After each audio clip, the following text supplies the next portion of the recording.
Seigneur Jésus-Christ ce matin. Amen.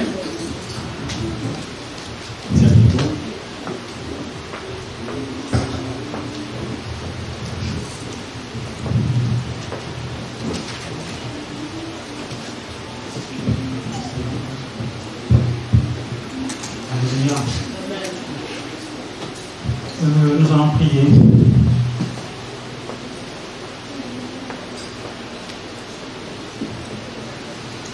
Seigneur Dieu, Papa, nous bénissons ton Saint-Nom, nous te l'envoie, Seigneur, nous te glorifions, te disons merci pour ta présence, nous te l'envoie, Seigneur. Merci, nous te l'envoie parce que tu nous as conviés, Papa, Seigneur, à être là ce matin, Seigneur, c'est un rendez-vous divin, Seigneur, que nous avons voulu, Seigneur, ausculter.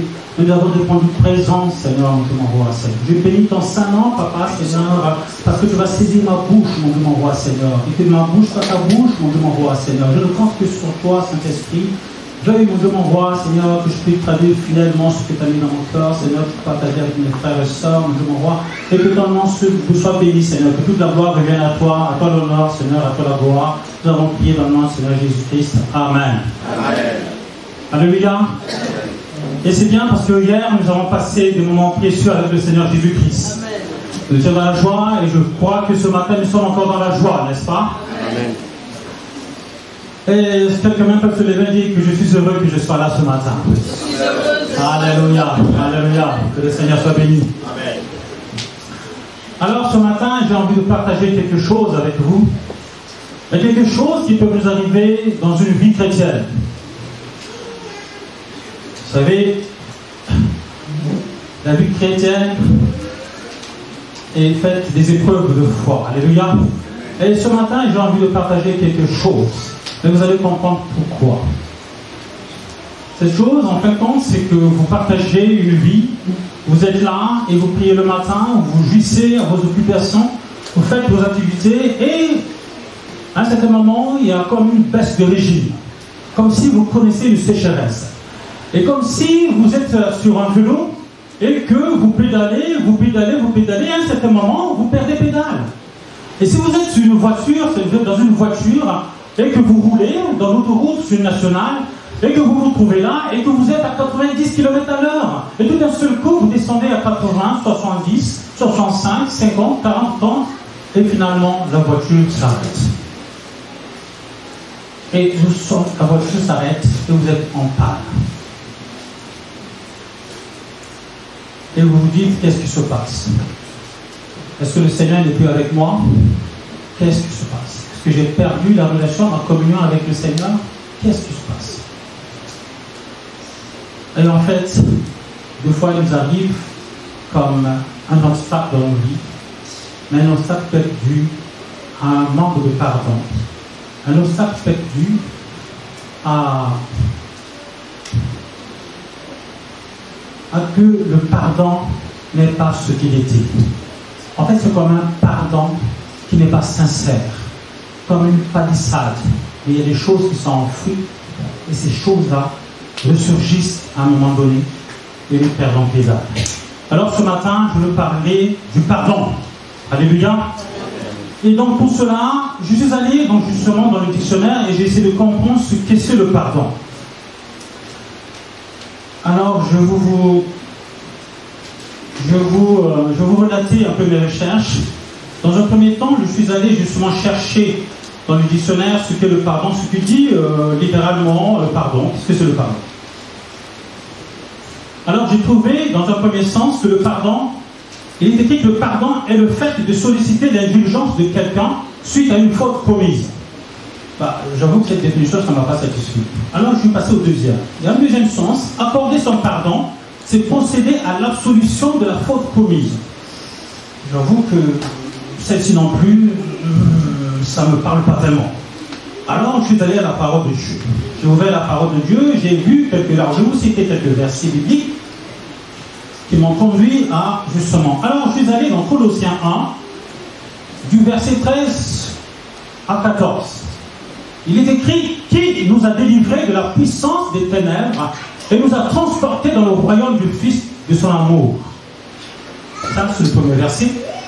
Le deuxième verset, c'est le psalmiste qui dira au psaume 103, du 10 à 12. Il ne nous traite pas selon nos péchés, il ne nous punit pas selon nos iniquités, mais autant les cieux sont élevés au-dessus de la terre, autant sa bonté est grande pour ceux qui le craignent. Autant l'Orient est éloigné de l'Occident, autant il est loin de nos transgressions. Ça commence à être bien.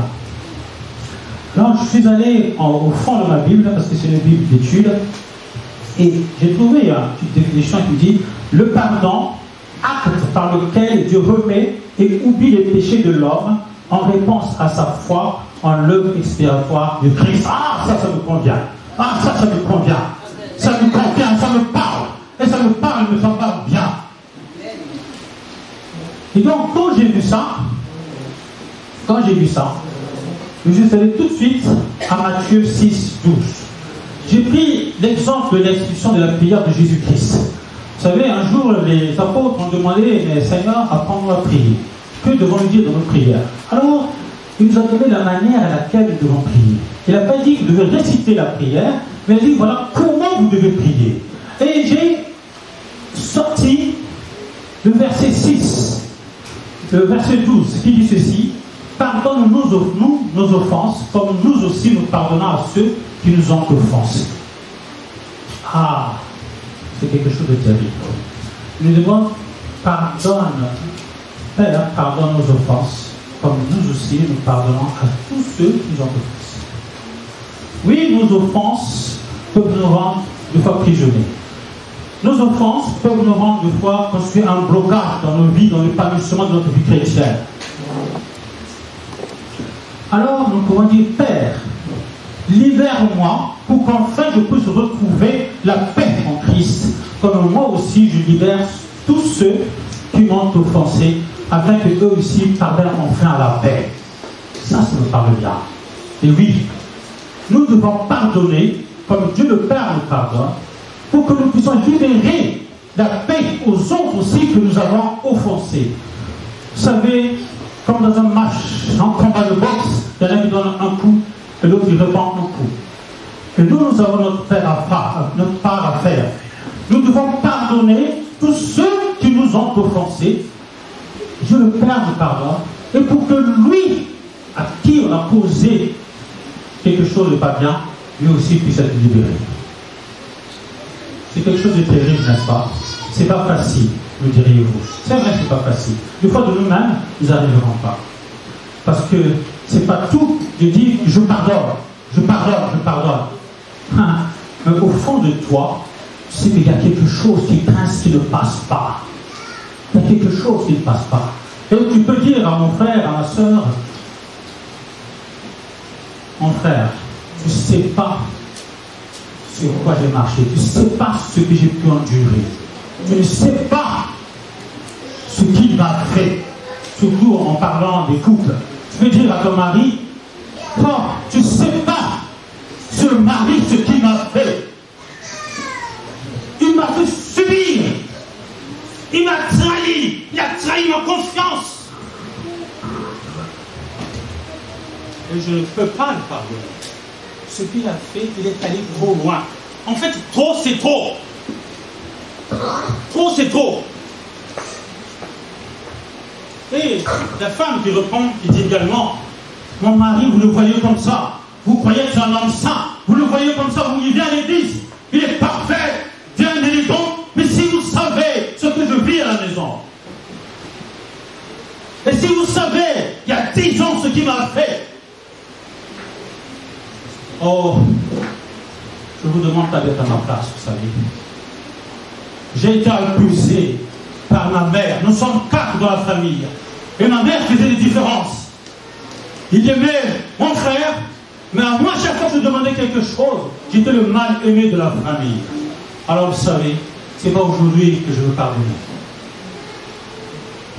Et l'autre qui dira: mais vous savez quoi? Je l'ai pardonné autant de fois. Mon mari m'a trompé une fois, j'ai pardonné 2 fois. Non, ça va. Une fois ça va, mais 2 fois trop c'est trop. Je ne peux plus pardonner. Quoi qu'il arrive, je ne pardonnerai plus jamais. Et puis quelquefois, tu viens à l'église, le pasteur te parle du pardon, hein, confessez vos péchés, et puis tu pleures, et tu repars, tu sors à l'église, et tout va bien. Dès que tu arrives à la maison, et que ton mari, tiens, tu peux me... J'ai envie de manger, est-ce que tu as fait quelque chose? Eh, dis donc, oh, tu m'as bien regardé là? Attends, c'est pas ma théorie, hein. Tu as les mains, tu as les pieds, tu peux tout faire toi-même. Tu t'en souviens ce que tu m'as fait il y a 10 ans? Tu crois que j'ai oublié? Tu crois que j'ai oublié? Non, je n'ai pas oublié. Ce que tu m'as fait subir, personne ne me fait subir. Et tu veux que je te pardonne? Non. À d'autres, mais pas à moi. Oh là là là là. Il y a quelque chose qui se passe, en fait. Le Seigneur a dit, dans Colossiens 3:13, supportez-vous les uns les autres. Et si l'un a un sujet de se plaindre de l'autre, pardonnez-vous réciproquement. De même que Christ vous a pardonné, vous aussi pardonnez. Alléluia. Nous sommes appelés à pardonner. N'est-ce pas? Nous devons pardonner, ma soeur. Et deux fois, c'est quelque chose de terrible. C'est quelque chose de terrible. Il y en a un qui a écrit que le pardon est une puissance. Le pardon est une puissance qui nous libère. Alléluia. C'est une puissance qui nous libère. Alors je vais vous parler de quelqu'un, de ce qui s'est passé. Un jour, il y a une femme, justement, et à qui Jésus-Christ a visité. Et cette femme a connu quelque chose de terrible dans sa vie. En fait, il avait son fils unique, et le fils unique a été tué. Et vous savez ce que c'est l'amour d'une mère qui perd son fils?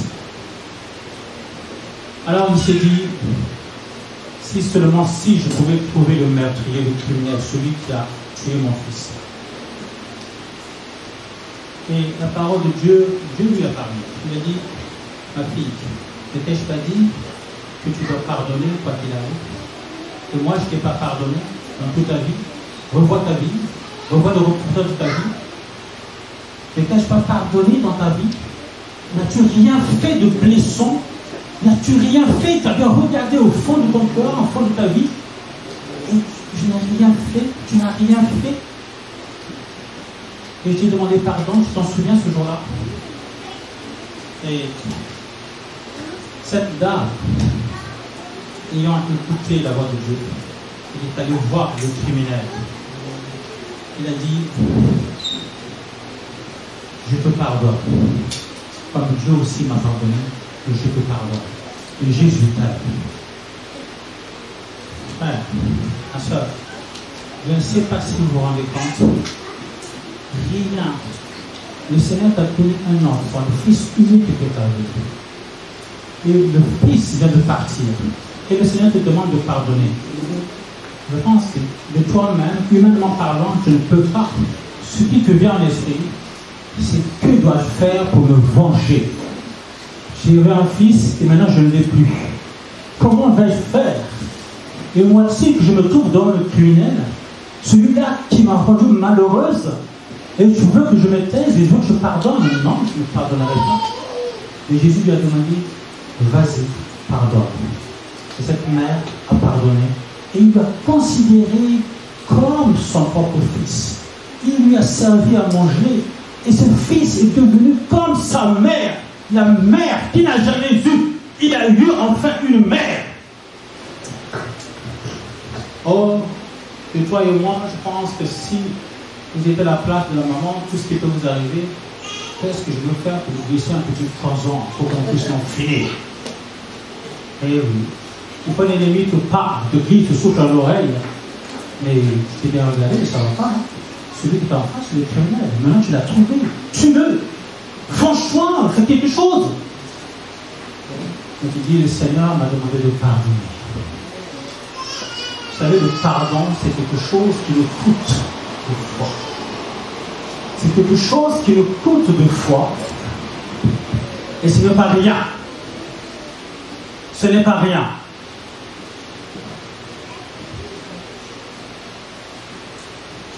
l'apôtre Paul, l'apôtre Pierre, un jour a demandé au Seigneur, il a dit, Seigneur, mais combien de fois dois-je pardonner? Parce que c'est vrai, c'est 7 fois.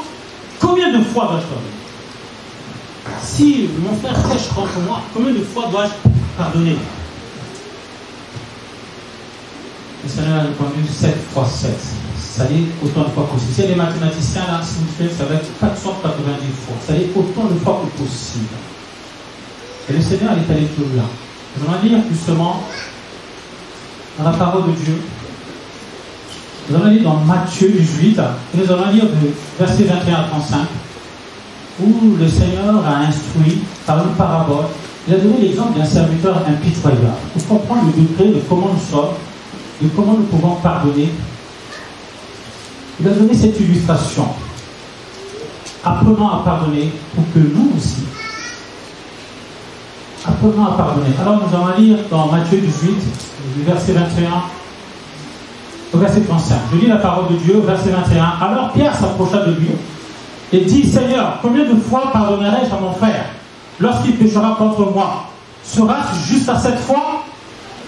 Jésus lui dit, je ne te dis pas 7 fois, mais jusqu'à 70 fois 7 fois.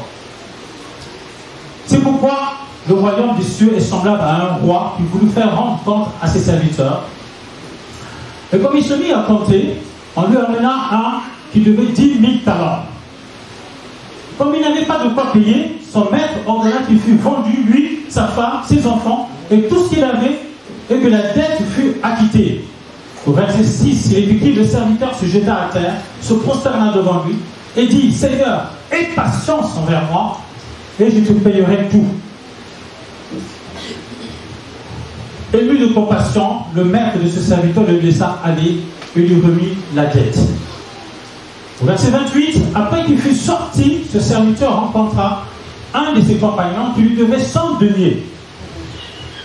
Il le saisit et l'étranglait en disant, paie ce que tu me dois. Son compagnon se jeta à terre, le suppliait, disant, aie patience envers moi, je te payerai. Le verset 30 est écrit, mais l'autre ne voulut pas, et il alla le jeter en prison jusqu'à ce qu'il lui payait ce qu'il devait. Au verset 31, ses compagnons, ayant vu ce qui était arrivé, furent profondément attristés, et ils allèrent raconter à leur maître tout ce qui s'était passé. Alors le maître fit appeler ce serviteur et lui dit, méchant serviteur, je t'avais remis en entier ta dette, parce que tu m'en avais supplié. Ne devrais-tu pas aussi avoir pitié de ton compagnon comme j'ai eu pitié de toi? Et son maître, irrité, le livra au bourreau jusqu'à ce qu'il lui payait tout ce qu'il devait. C'est ainsi que mon Père Céleste vous traitera si chacun de vous ne pardonne à son frère de tout son cœur. Je retiens le dernier verset. C'est ainsi que mon Père Céleste vous traitera si chacun de vous ne pardonne pas à son frère de tout son cœur. De tout son cœur. J'insiste bien, de tout son cœur. C'est pas à la palissade. C'est pas, oui, je t'ai pardonné, oui, je te pardonne. Mais en fait, on fuit dans ton cœur, tu sais très bien que tu n'as pas pardonné. En fait, le véritable pardon, quand tu as pardonné à quelqu'un, et que tu te retrouves en face de cette personne, ou, je sais pas, les circonstances font que vous le trouvez, et que tu puisses regarder cette personne avec, je sais pas comment dire, avec attention, pas avec mépris, ou en disant, tiens, celui-là, je le regarde bien, parce que tu savais ce que je pense au fond de mon cœur. Si tu savais, si tu ouvrais mon cœur, je comprendrais ce que je pense de toi. Non, ça dit qu'en fait, dans ce moment, ça ne te dit plus rien. Là où le mal était, l'amertume que tu avais, la colère que tu avais, ne passe plus. Tu deviens insensible. Tu deviens comme si une couche. Vous savez, quand on écrivait au tableau, de nos jours on écrivait au tableau, mais quand on écrivait au tableau et que tu penses une éponge dessus, les écrits, tu ne les vois plus. Quelque chose s'est passé. Tu as eu un effacement. Quelque chose s'est passé. Tu te sens que l'amertume, tu ne sens plus envers cette personne. Oui, c'est vrai, tu as été abusé. Oui, c'est vrai. Ta mère ne t'a pas reconnu tout de suite. Oui, c'est vrai. Tu as connu des outrances dans la vie. Tu as connu des souffrances dans la vie. Tu as été traumatisé pour telle ou telle affaire. Mais quand tu pardonnes, quelque chose se passe. C'est-à-dire qu'il n'y a plus rien. Vous savez, si le Seigneur nous demande que tes péchés sont pardonnés, et si chaque fois il revient dessus, il y a un verset qui parle mieux. Il est écrit à ce verset-là. Je peux le retrouver.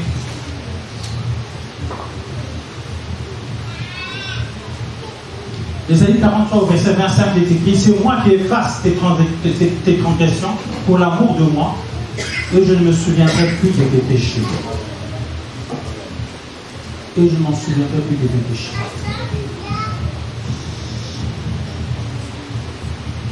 Matthieu 6, au verset 14, il est écrit aussi: si vous pardonnez aux hommes leurs offenses, votre Père Céleste vous pardonnera aussi. Il vous pardonnera aussi. Donc c'est à nous de pardonner. Et Dieu le Père Céleste nous pardonnera aussi. C'est-à-dire que nous avons un acte à faire. Oh, c'est vrai, ce n'est pas facile. Et que le Seigneur nous apprenne à nous pardonner. Et que le Seigneur nous conduise, que l'Esprit de nous conduire à nous pardonner. Parce que ça ne vient pas comme ça, nous pardonner. C'est vrai. Mais le Seigneur nous demande de nous pardonner les uns des autres. Vous savez, le pardon n'est pas une option. Vous savez, si vous allez acheter une voiture, il y a certaines options que vous pouvez bannir.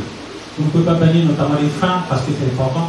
Et vous pouvez bannir certaines. Vous savez, maintenant, vous mettez votre voiture, vous cliquez un truc, la voiture se garde tout seul. Il n'y a plus besoin de faire un créneau, c'est la voiture qui le fait tout seul.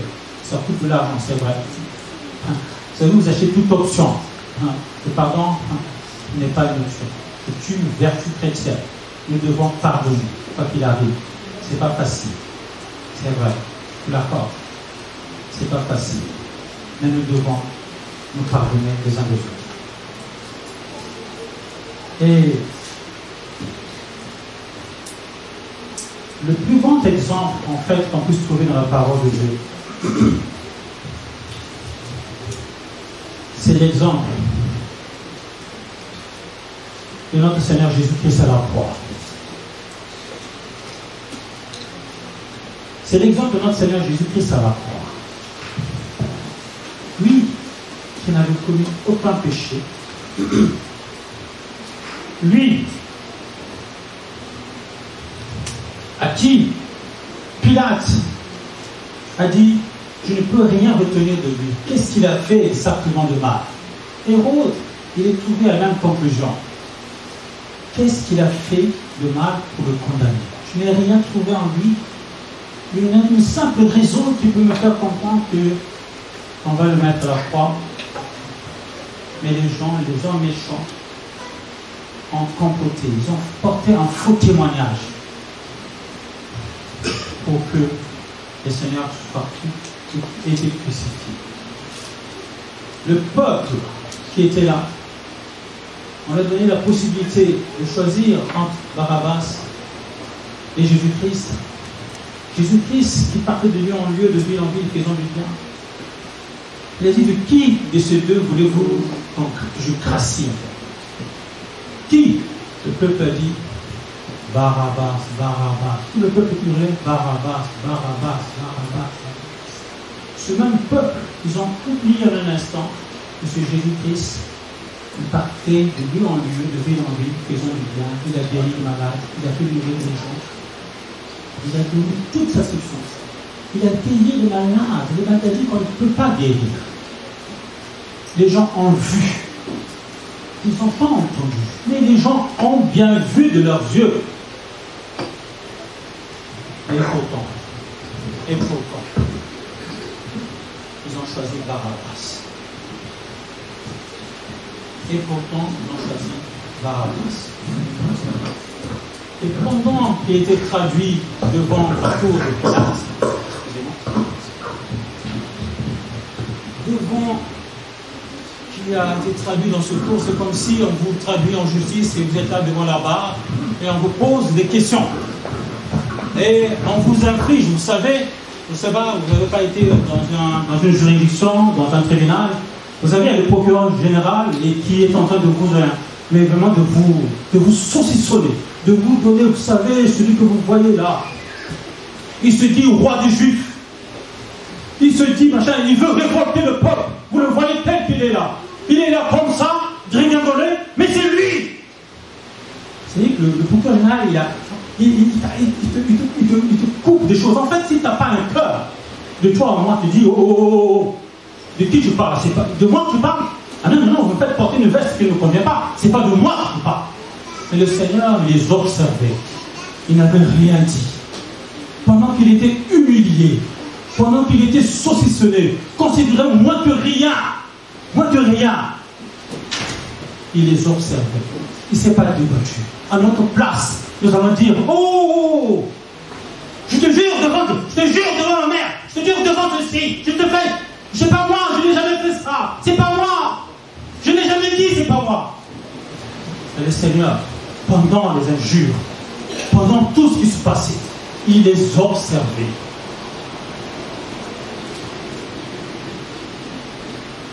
Le Seigneur veut que nous ressemblons à lui. Amen. Le Seigneur veut que nous ressemblons à lui. Alors, ma soeur, mon frère, veux-tu pardonner de tout ce que ton compagnon a fait? Ou ma soeur, veux-tu pardonner? Ou mon frère, veux-tu pardonner à ta femme? Ou à ta soeur? De tout ce qu'il a pu faire pour toi. Jésus-Christ l'a fait. Pire, pendant qu'il a agonisé, à la fin de temps, il va proclamer quelque chose d'incroyable. Il a dit, Père, pardonne-leur, car ils ne savent pas ce qu'ils font. Pardonne-leur, car ils ne savent pas ce qu'ils font. Et toi, quand on te demande de pardonner, tu te dis, non, tu ne sais pas ce qu'il m'a subi. J'ose pas le dire, celui-là que le Seigneur a mis à mes côtés, tu ne sais pas ce qu'il m'a fait subir. Il m'a battu, il m'avait tabassé, il m'avait fait ceci, c'est vrai. Oh, le pardon n'est pas synonyme de nier les outrances pour la souffrance de ta cause. Le pardon n'est pas synonyme de dire bravo, ce que tu as fait, c'est pas, il faut continuer. Non.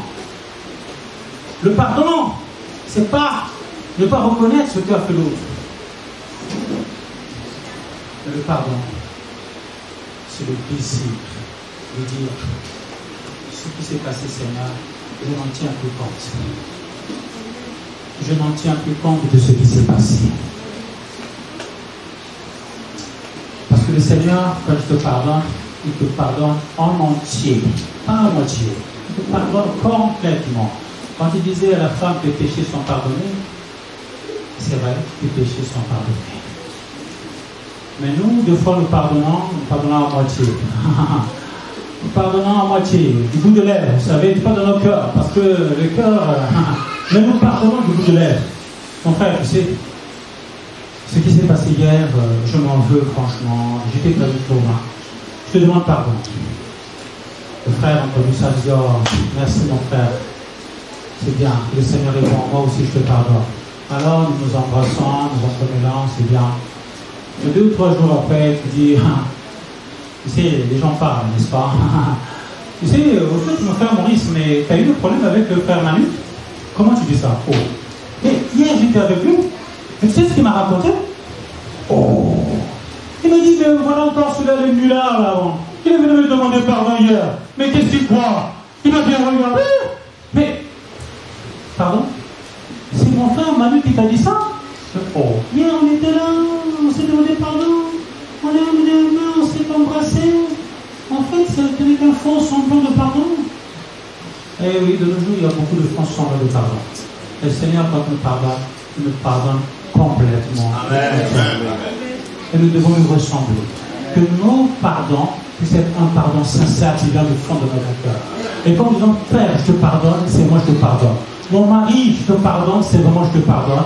Ma femme, je te pardonne, c'est vraiment je te pardonne. Ce n'est pas quelques années après et que cela enregistre toujours. Vous savez, c'est difficile 2 fois.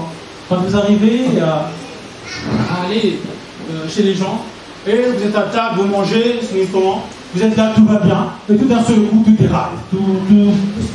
Et le mari donne un clin d'œil à son mari, à sa femme, Et puis sa femme, vous regardez, vous dites, qu'est-ce qui se passe là, voilà, mais qu'est-ce qu'il y a? Elle dit, c'est pas la peine de me regarder avec les gros yeux. Hein. Et là, vous êtes invité, vous vous dites, mais qu'est-ce qui se passe? Vous regardez monsieur, madame, vous dites, non, t'inquiète pas. Hein, parce que, il croit que j'ai oublié ce qui s'est passé la dernière fois. En fait, chaque année, moi, de trucs, cela ressurgit. Et ça met mal à l'aise la situation. La situation était conviviale, tout allait bien. Et d'un seul coup, pouf, il y a quelque chose qui va, parce que l'autre a dit un mot qu'il ne fallait pas, que madame ne voulait pas entendre, et tout revient en surface. Et voilà, tout repart. Et tout repart. Il suffit que les invités repartent, et quand ça arrive, c'est les mots. Vous savez, je ne sais pas si vous avez connu ça, mais il y a des moments où les gens ne se parlent plus. Vous savez, ils sont dans un même lit, mais ils se tournent le dos. Et quand le mari s'en va au travail, il ne dit pas au revoir à sa femme, il laisse tout simplement un petit mot. Oh, maintenant on fait mieux. Maintenant c'est des SMS, vous savez. Nous nageons dans le progrès. Nous nageons dans le progrès, vous savez. Oh là là. Et puis voilà, chérie, je ne suis pas d'accord avec ce qui s'est passé hier soir. Et la femme se réveille. Moi non plus, je ne suis pas d'accord. C'est des mitraillettes qui se balancent. C'est plus simple, plus facile de mitrailler quelqu'un à SMS. Tu ne le vois pas et tu envoies seulement des missiles. Et la femme là où il est aussi. Non, ma soeur, moi je ne laisse pas faire. Dans l'ancien temps, oui, mais pas de nos jours. Nous sommes au XXIe siècle, vous savez. Nos mamans ont connu ça. Nos mamans ont connu ça. Ils ont dit non, pour mes enfants, je suis obligé de rester. Parce que si je me vais, celui qui va venir, il va maltraiter mes enfants. Non, je préfère rester. Mais de nos jours, non. Nous sommes au XXe siècle. Moi, je ne suis pas d'accord. Toi, tu n'es pas d'accord? Moi non plus, je ne suis pas d'accord. Ok? Il faut que tu le saches. Que je suis ta femme. Que je ne suis pas n'importe qui, mais je suis ta femme. Et tu me donnes du respect. Et tu dois être vraiment mon mari. Et ce que j'attends de toi, que tu sois un mari conciliant. Et que je veux de toi, que tu sois un mari qui me donne une fleur chaque soir. Et ce que je veux de toi, que je veux que je m'offre des cadeaux. Je veux que notre voiture, la dernière fois, il y a 10 ans, je t'ai demandé de me dire, tu l'as-tu fait? Non. Alors, et tu dis que tu m'aimes? Non, tu ne m'aimes pas, je suis désolé. C'est clair et c'est net. C'est clair et c'est net. Non, l'amour de Dieu. On doit ressentir le fruit de la repentance, vous savez, le fruit de la repentance. Aujourd'hui, il y a un pasteur qui disait ceci. Vous savez, je suis devant le pupitre, et vous me voyez comme ça. Alors, il prêche, à la fin, il dit, vous voyez ma femme que vous voyez là. À chaque fois que je rentre à la maison, je dis, ma femme, ma chérie, apporte-moi un peu d'eau fraîche. Sa femme apporte de l'eau fraîche. Et pareil, lui aussi, quand son mari le demande, sa femme lui demande, ma chérie, comme tu es à la cuisine, peux-tu me ramener de l'eau fraîche? Oui, chérie, tout de suite.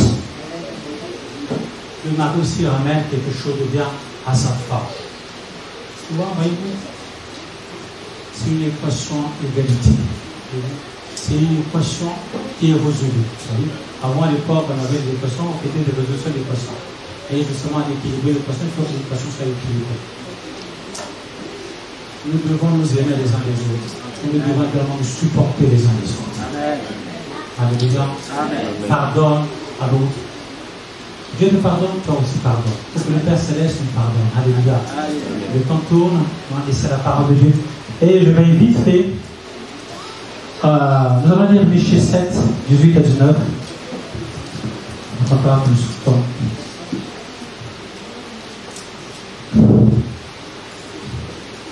Oh, je sais que certains diront, vous savez frère, c'est facile, mais moi je n'arrive pas à pardonner les offenses. Je n'arrive pas à pardonner. Mais il est écrit au verset 18, quel Dieu est semblable à toi, qui pardonne l'iniquité, qui oublie les péchés du reste de ton héritage, et ne garde pas sa colère à toujours, car il prend plaisir à la miséricorde. Il prend plaisir à la miséricorde. Nous prions un Dieu qui est miséricordieux, n'est-ce pas? Et ce Dieu veut que nous le ressemblons à tout point, en tout temps. Il veut que nous le ressemblions. Il veut que nous demandons pardon. Quoi qu'il nous fait, que nous demandons pardon. Et que la personne à qui on demande pardon, s'il reçoit ce pardon, convenablement comme ça. Parce que nous sommes les enfants de Dieu. Dieu pardonne nos iniquités. Il oublie nos péchés. Il ne garde pas sa colère à toujours. Oh, que le Seigneur nous pardonne encore ce soir, ce matin, cet après-midi. Que le Seigneur nous pardonne encore cet après-midi, s'il vous plaît. Et si jamais tu n'arrives pas à pardonner, si jamais tu as connu des souffrances, il est content que nous demandons pardon. Il est content que nous venons au Seigneur Jésus-Christ. Le Seigneur est capable de penser nos blessures, quelles que soient les blessures. Je ne dis pas que certaines blessures, mais quelles que soient les blessures. Dieu, le Seigneur Jésus, est capable de penser nos blessures. Alléluia. Alors, j'ai invité le pasteur pour qu'il puisse prier pour les gens, pour ceux qui n'arrivent pas à pardonner, pour tous ceux qui ont la nature qui est comme une rancune. Il fait des efforts, mais cela ne passe toujours pas. Ça fait du temps et ça ne passe toujours pas. Mais le Seigneur Jésus est capable de penser nos blessures. Il est miséricordieux, il est compatissant, là la colère. Que le Seigneur vous bénisse.